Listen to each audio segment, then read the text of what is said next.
Hola a todos, bienvenidos a nuestro podcast La Gran Explosión. En este capítulo traeremos a la profesora María Paz Valdés, quien es doctora en Historia de la Ciencia. Ella nos ayudará a reflexionar el día de hoy sobre el trabajo de LeMaitre. Él combinó su formación científica con sus convicciones religiosas para proponer una teoría que es la teoría del Big Bang y cómo esta también revolucionó nuestra comprensión sobre el universo. Si quieren informarse con mayor profundidad sobre este tema, están muy invitados a seguirnos en nuestro Instagram, @la.gran.explosión. Bueno, ahora pasemos a hablar con nuestra invitada experta. Bueno, muchísimas gracias por la invitación. Esperamos que nos pueda responder un par de preguntas que tenemos sobre la relación que existe entre la fe y la ciencia, más que nada. En primer lugar, le quiero poner un poco de contexto. Luego de que el Papa Pío XII, en 1951, aborda la teoría del átomo primitivo de Lemaitre, que luego deriva en la teoría del Big Bang, el Papa la asoció al Fiat Lux, al hágase la luz que dice la Iglesia, que era el término usado para referirse a la creación del mundo. Lemaitre demostró que, si bien la fe y la ciencia no tienen por qué ser enemigas, al ser un sacerdote devoto, él insistía que mezclar esta teoría con la fe católica era algo alarmante. Esto, ya que si la teoría era refutada, se podía a su vez refutar la fe. Entonces le pregunto, profesora, ¿cómo se puede entender esta reacción por parte de Lemaitre? ¿Fue un acto para proteger la autonomía de ambas ideologías por separado o únicamente para defender a la cultura católica? ¿Y cómo cree usted que esta relación ha madurado hasta llegar al día de hoy, entre la ciencia y la fe? Mira, yo creo que para responder un poco a esta pregunta, que es súper compleja, es necesario irse al meollo del asunto, como de dónde proviene este problema, por qué intervino el Papa, como que tú dices, bueno, pero si estos son tesis y artículos académicos, científicos, ¿qué es lo que tiene que ser el Papa acá? ¿Cierto? Entonces, la verdad es que desde los filósofos griegos se venía pensando de que el universo era eterno y estacionario, es decir, que el universo nunca había sido creado, siempre había existido y no se encontraba en movimiento, ¿ya? Bueno, de hecho, mismo Einstein en sus estudios, ¿cierto? Antes de formular la teoría de la relatividad, defiende esta postura y para que le resulten los cálculos que él tiene, crea como una variante que se llama la constante cosmológica, ¿ya? Que es un término que él introduce en sus cálculos para que en sus cálculos se vea que el universo está estático, ¿ya? Después él se arrepiente y dice, refuta esta variante, o sea, esta constante cosmológica, la refuta, la elimina porque se dan cuenta que el universo está en expansión. Bueno, la cosa es que dentro del concepto de la física, el universo entonces era eterno, ¿ya? No tiene un principio y por ende tampoco tiene un fin, ¿ya? Contrasta con las ideas dadas en el Génesis, ¿cierto? Entonces Lemaitre, al introducir la historicidad del universo, es decir, que el universo tiene una historia, tiene un principio y por ende también va a tener un fin, ¿ya? Se está diciendo que, oye, el universo tiene un inicio, no es eterno. Y la lógica que se hace es la siguiente. En filosofía, ya con Aristóteles, está la idea de que el movimiento siempre viene de un puntapié inicial. O sea, nada se mueve por sí solo, sino que siempre se necesita esta idea como del primer motor. Yo empujo algo y eso hace que algo se mueva, ¿ya? En el fondo las cosas no se dan desde la nada, ¿sí? Es lo que se conoce, ¿cierto?, como esta idea del primer motor inmóvil, que de hecho después con Santo Tomás va a tomar esta idea, lo va a llevar al plano de la teología y va a decir, mira, esto es una de las causas a través de las cuales uno puede conocer racionalmente a Dios, que algo tiene que dar este puntapié inicial, ¿ya? Dentro del Big Bang, llevado al ámbito teológico, se deriva de esa, o sea, lo relacionan con esa idea, es decir, de que para que hubiera un Big Bang, se necesitaba este puntapié inicial, dado desde fuera, ¿sí? Como este motor inmóvil. Y por eso el Papa dice, perfecto, esto comprueba que Dios existe. Porque para que hubiera esta gran explosión, para que hubiera este primer átomo primigenio, se necesitaba este como motor inmóvil, el que le diera la fuerza para que continuara el movimiento del universo, ¿cierto? Y ese es el problema, ¿sí? Porque además de decir de que el universo tiene un inicio, que se necesita este motor inmóvil, coincide con el escrito del Génesis, que ha sido creado, ¿ya? Y por eso el Papa dice que, bueno, esta idea cosmológica como que viene a comprobar la existencia de Dios, ¿ya? Ese es el rollo del asunto. ¿Qué es lo que dice Lemaitre? Lemaitre le responde al Papa y dice, compadre, no, aguárdate, porque él en el fondo lo que va a hacer es defender los límites epistemológicos del acto científico y del acto de la fe. Él dice, son dos campos de conocimiento igualmente válidos, pero distintos, usan metodologías distintas. buscan responder a preguntas distintas. La ciencia busca responder al cómo y la fe busca responder al por qué, a esta idea como más trascendental, ¿cierto? Entonces dice, lo que está haciendo el Papa es un fold, ¿cierto? O sea, le pone tarjeta roja, le dice, no, pues compadre, tú no puedes derivar desde una vertiente, una conclusión científica, algo del ámbito de la fe, porque son dos metodologías y dos maneras de entender el mundo distintas, no se puede, ¿ya? Ahora, eso no implica que no pueda haber diálogo entre ciencia y fe, porque la misma vida de Lemaitre lo comprueba. Él era sacerdote, ¿cierto? Y él en toda, bueno, me imagino que lo leyeron en sus textos y en sus escritos, siempre postula esta idea de que mientras más conoce el universo, como que más se acerca a Dios y más puede como sentir a Dios, como darse cuenta de la creación, darse cuenta de la trascendencia de su vida, a lo que él está llamado, ¿cierto? Entonces, en el fondo, Lemaitre, la preocupación que tiene con el tema del Papa es defender esta autonomía de cada área del conocimiento, que son igual de válidas. Él no te está diciendo, no, que la ciencia tiene la última palabra, la fe, no, él está diciendo, son dos formas, se hacen dos preguntas distintas ante la realidad. Y desde este tema del Big Bang, que la Iglesia Católica ya no usa teorías cosmológicas para respaldar como temas de fe, ¿cierto? Porque le pusieron un pare al Papa. Como para confirmar un poco lo que dices tú de la tendencia del Papa en ese momento, una cita cortita de su discurso. Como si Dios estuviera esperando detrás de cada puerta abierta por la ciencia. Claro. Como que siempre esperando un poco para hacer esta conexión, esta asociación entre la ciencia y la fe que nos decía usted del Papa en el momento. Bueno, en su momento, como usted mencionó, los científicos, como incluso Einstein, con su constante cosmológica, rechazaron estas ideas de Lemaitre, a pesar de que sus cálculos eran correctos. Bueno, esto ya que los consideraron demasiado audaces, según uno de ellos, e incluso tendenciosos.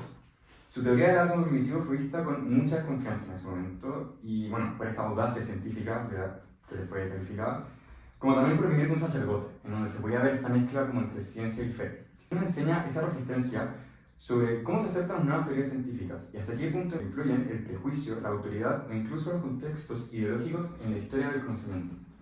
Yo creo que en el ámbito de las teorías científicas no son prístinas, no son...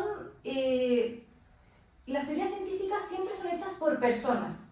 Y las personas tienen ideas, tienen tendencias políticas, estos estudios son pagados, ¿cierto? O sea, hay un auspicio económico por detrás, porque si no nadie puede hacer ciencia. O sea, necesitamos plata para hacer ciencia, ¿cierto? ¿Quién auspicia?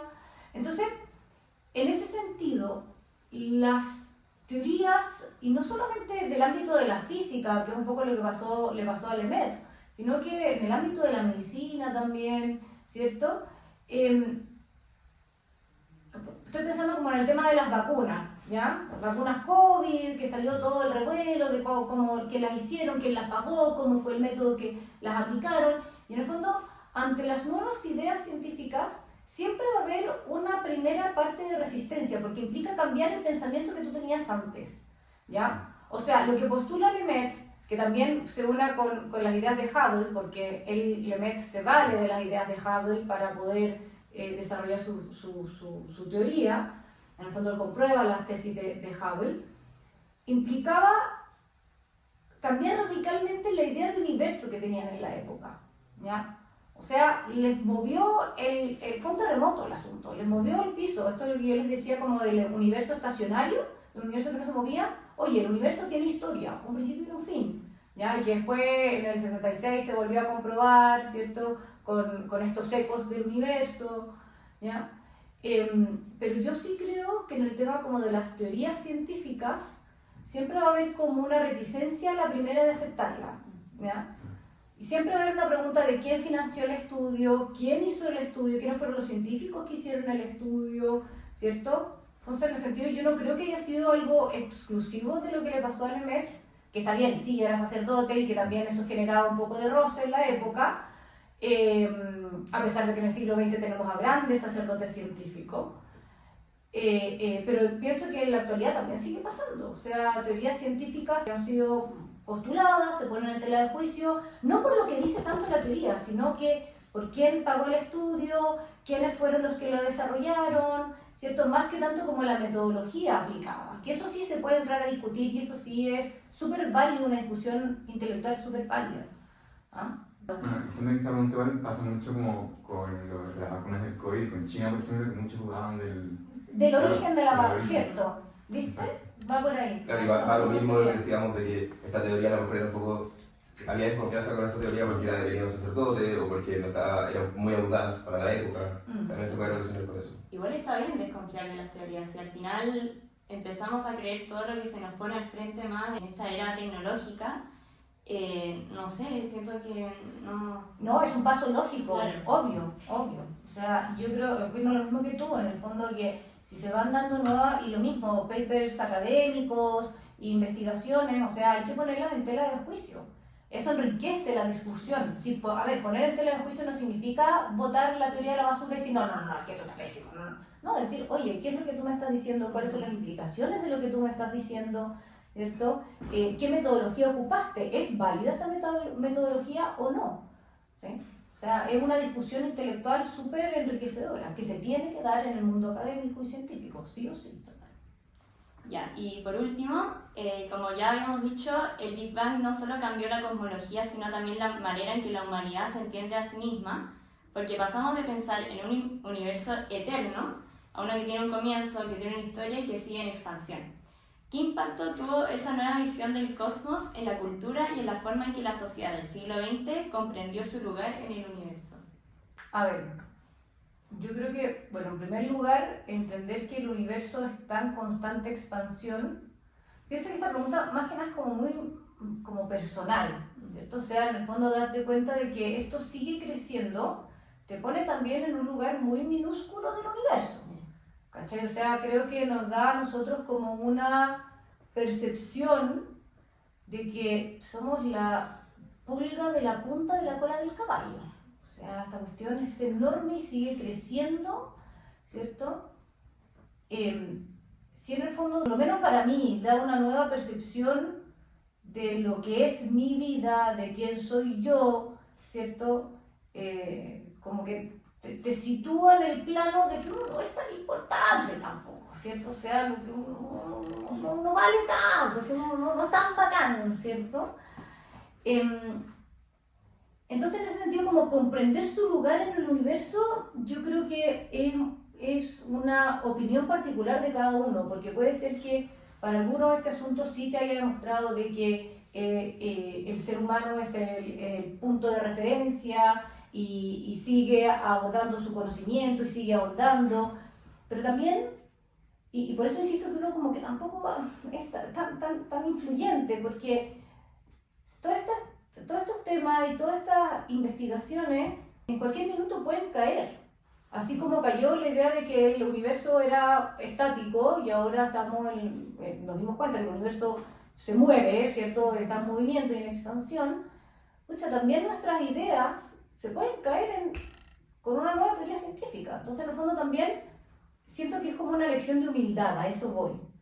De decir, mira, lo que se creía desde los griegos hasta el siglo XX sobre el universo estaba equivocado, ¿cierto? Y quién sabe si de aquí a 40.000 años más, no tengo idea, nosotros también, nuestras ideas sobre la física y sobre lo que conocemos del universo también es equivocada. Entonces, para mí, esto es una lección de humildad, de comprender cuál es nuestro lugar en el universo, entendiéndolo como que somos una parte microscópica del asunto. O sea, no. Ahora, para otros puede ser, no sé qué piensan ustedes, que esto puede ser al contrario, que pone al ser humano en el foco de atención porque es él el que se dio cuenta de este asunto y él es el que está dando avance en las nuevas teorías. No tengo idea, ¿cómo lo ven ustedes? Yo creo que sí hace que el ser humano y la sociedad se dé cuenta de lo minúsculo y lo no poco relevante, pero poco significante a lo mejor que puede ser respecto al universo entero, pero también creo que lo pone al ser humano en vela y como con la misión de averiguar qué hay más allá. Así que el universo está en crecimiento, en constante crecimiento. Creo que al ser ahora mismo, en nuestro conocimiento ahora mismo somos los únicos que sabemos de esto, porque no sabemos efectivamente qué hay en otra parte o cómo el universo se expande ni nada. Creo que es muy importante que también al ser humano le llegó como esta visión de seguir averiguando qué hay más allá, expandiendo los límites de conocimiento, ya que esta misma teoría confirmó que hay algo más allá de los límites de nuestro conocimiento. Como dijo usted, antes la teoría era que estaba estático y se superó eso. No lo sabemos todos, ese es el punto, y eso es lo interesante, como que te llama a seguir buscando más, ¿cierto? De todas maneras. Sí. Y yo sí me acuerdo también con esta lección de humildad que usted dice, también como mencionaba Agustín, como qué pasa si en el futuro se descubre que, por ejemplo, hay vida afuera, y que no estamos únicos. Siento que igual puede tener un impacto cultural, incluso que puede ser más grande que al saber que no estamos solos, como que no somos el único tipo de vida que existe. Y claro, este tipo de lecciones de humildad siento que es muy importante como para saber cómo reaccionar también frente a esto. Bueno, muchas gracias por estar acá con nosotros y por habernos ayudado a reflexionar sobre el MED y su teoría. Y bueno, esperamos que hayan disfrutado y que hayan aprendido un poco más sobre el Big Bang.